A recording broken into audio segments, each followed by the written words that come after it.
दापोली पुणे शिवशाही बसचा रेवतळे आग्रे कोंड जवळ वळणावरती brake fail झाल्यानं अपघात झाला। यामध्ये शिवशाहीमधील 3 प्रवासी किरकोळ जखमी झालेत। त्यांना रेवतळे फाट्यावरच्या खासगी डॉक्टरांकडे वैद्यकीय उपचारासाठी दाखल केले।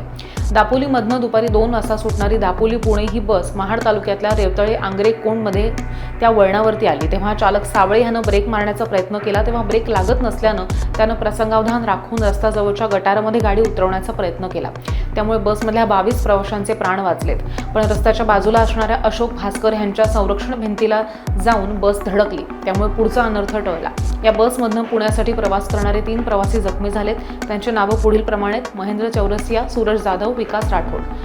या 3 जणांना बर्थडेमधल्या रायगड क्लिनिक ह्या खासगी रुग्णालयामध्ये दाखल केले आणि त्यांच्यावरती वैद्यकीय उपचारही सुरू आहेत। ह्याबाबतची माहिती महाड एसटी आगाराला मिळताच एसटीचे पथक आणि रुग्णवाहिका तातडीनं ह्या ठिकाणी आणि गाडीतील अन्य प्रवाशांना नेण्यासाठी महाड आगारातनं एसटी उपलब्ध करून देण्यात आली आहे। एकंदरीतच शिवशाही बस ह्या आता भंगार झाल्यात आणि ह्या गाड्यांचे मेंटेनन्स आणि देखभाल दुरुस्तीकडे सुद्धा दुर्लक्ष होत आहे। त्यामुळे शिवशाही बस वारंवार बंद पडण्याचे प्रकार आणि अपघात होण्याचेही प्रकार सातत्यानं घडत आहेत। पण राजकर्ते मात्र सोयीप्रमाणे एसटी महामंडळाकडे दुर्लक्ष करतायत। त्यामुळे ह्याचा मनस्ताप प्रवाशांना सहन करावा लागतो।